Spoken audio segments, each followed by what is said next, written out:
Sejak anime Tokyo Revengers tayang dan menjadi populer seperti sekarang ini, ada banyak sekali karakter-karakter unik yang masing-masing dari mereka punya ciri khas tersendiri. Nah, salah satu karakter yang menarik banyak perhatian para penggemarnya adalah Shinichiro.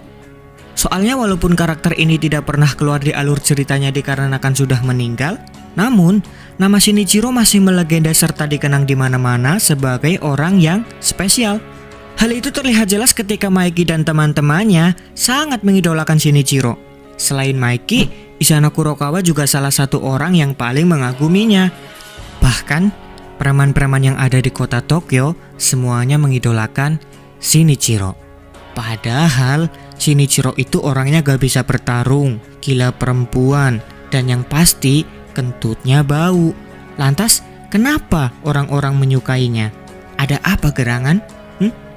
Nah, di video kali ini kita akan mencari tahu dan menjawab pertanyaan tersebut, yaitu tentang mengapa Shinichiro dikagumi semua orang.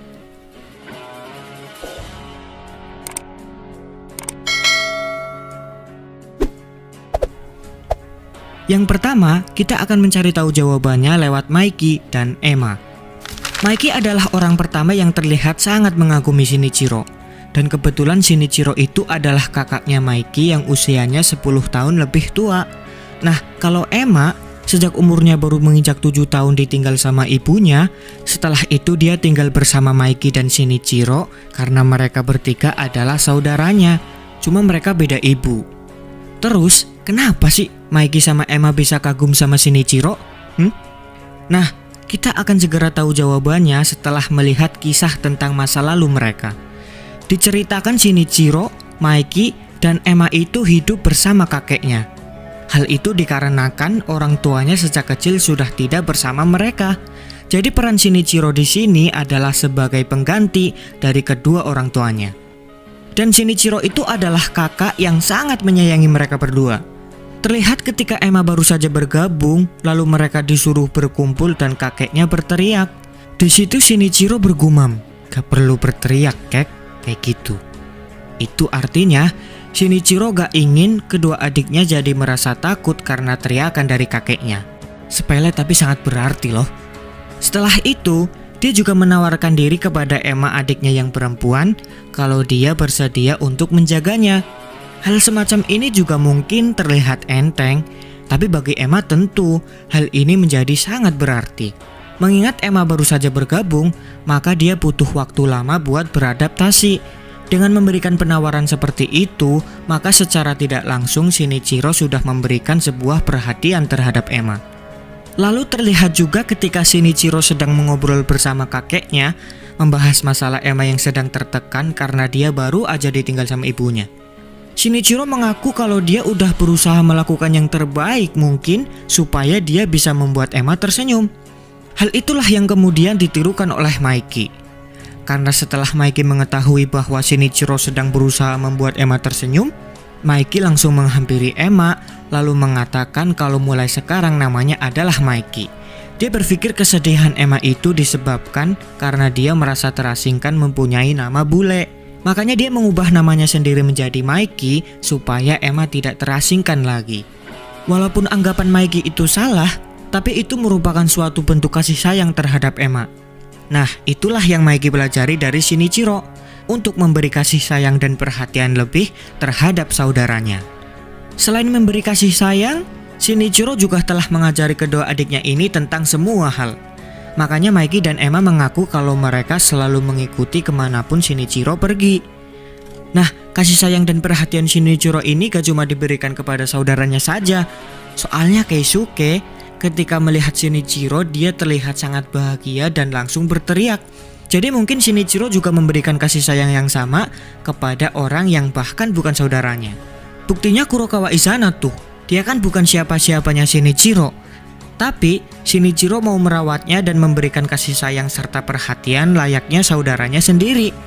Dia mengajari Izana banyak sekali hal, mulai dari cara berpakaian, berantem, tersenyum. Cara buat jadi anak nakal pun diajarkan sama Shinichiro. Sampai-sampai nih, Shinichiro itu mau menyerahkan King Black Dragons generasi ke-8 kepada Kurokawa Izana. Padahal dia bukan siapa-siapanya ya. Bahkan ketika Izana marah karena tahu kebenaran bahwa dia itu bukan saudaranya Shinichiro mengatakan kalau semua itu gak penting. Karena walaupun mereka bukan saudara pun tidak akan mengubah fakta bahwa mereka masih bisa bersama.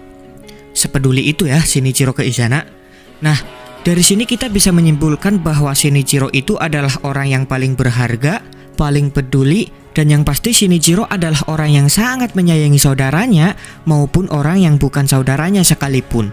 Jadi mungkin saja semua perhatian dan kasih sayang yang diberikan oleh Shinichiro inilah yang menjadi alasan kenapa Maiki, Emma, Keisuke maupun Izana menjadi sangat mengaguminya. Lantas, alasan semua preman mengidolakan Shinichiro itu kenapa? Nah, kita akan menemukan jawabannya setelah melihat kisah hidup Shinichiro sewaktu dia memimpin geng motor yang bernama Black Dragons. Yang mana waktu itu Black Dragons adalah geng motor yang namanya sangat terkenal dan sudah menguasai kota Tokyo. Saking kerennya Shinichiro nih, sampai-sampai semua preman yang ada di kota Tokyo itu berada di sekelilingnya. Bahkan ada loh yang terus berdiri memandangi Shinichiro sewaktu dia sedang mengurus motor kesayangannya. Tapi sebelum Shinichiro menjadi seperti sekarang ini, tentu dia telah melewati banyak sekali hal yang sudah terjadi. Nah, di era Shinichiro itu banyak sekali geng-geng motor yang mereka setiap hari berkeliling kota, kebut-kebutan, dan kita pasti menyadari bahwa di kehidupan ini pasti ada aja yang namanya masalah. Mulai dari masalah kecil sampai masalah besar, semua orang pasti pernah mengalaminya. Maiki pernah mengatakan bahwa pertengkaran antar geng itu selalunya berawal dari masalah yang sepele. Seperti waktu Toman bentrok dengan Mobius tuh. Awal mulanya ya karena masalah yang sepele, cuma gara-gara Pahchin yang ingin membalaskan dendam sahabatnya setelah menjadi korban tindak kriminal dari anggota geng Mobius. Jadi waktu era Shinichiro ya sama. Pertarungan antar geng motor itu bisa terjadi karena adanya sebuah masalah. Baik itu masalah sepele maupun masalah yang serius sekalipun. Nah, Shinichiro lah yang jadi pemimpin buat menyelesaikan masalah-masalah tersebut. Makanya nanti kita akan melihat sendiri ketika Shinichiro lebih mengutamakan berkumpul dengan anggota gengnya di luar ketimbang latihan bela diri di tempat kakeknya. Alhasil, Shinichiro pun gak bisa berkelahi. Lihat aja tuh banyak sekali bekas luka dan perban-perban yang tertempel di muka Shinichiro. Tapi justru hal inilah yang membuat semua preman mengidolakan Shinichiro. Karena walaupun dia gak bisa berantem, tapi dia selalu menantang orang yang lebih kuat darinya. Dia itu punya tekad buat gak pernah menyerah seperti yang ada pada Takemichi. Makanya semua orang pun mengakui ketika mereka sedang berada bersama Shinichiro, mereka merasa bahwa mereka gak akan pernah kalah. Nah, itulah alasan mengapa Shinichiro bisa dikagumi semua orang. Dari Shinichiro kita bisa belajar banyak hal nih. Misalnya kalau kita ingin dihormati, dikagumi orang lain, ya paling gak kita harus bisa memberikan sesuatu yang berharga dan saling peduli kepada orang lain. Terutama ke orang-orang yang dalam tanda kutip masih kurang mendapat perhatian. Soalnya kita bisa melihat sendiri faktanya, bahwa kebanyakan karakter-karakter penting yang ada di Tokyo Revengers itu adalah anak-anak yang mereka tidak punya keluarga. Contohnya Draken. Sejak kecil hidupnya di sebuah panti pijat dan kedua orang tuanya meninggalkannya sewaktu dia baru berumur 2 tahun. Lalu ada Mitsuya yang sejak kecil udah disuruh merawat kedua adiknya dikarenakan ibunya setiap hari pulangnya selalu petang. Makanya Mitsuya sempat mau kabur dari rumah waktu itu. Dan masih banyak lagi karakter-karakter yang hidupnya itu bisa dibilang terlantar. Nah, dengan adanya peran Shinichiro di sini, kita seharusnya akan semakin tahu bahwa betapa pentingnya supaya kita saling peduli kepada orang lain, khususnya buat orang-orang yang kurang mendapatkan perhatian.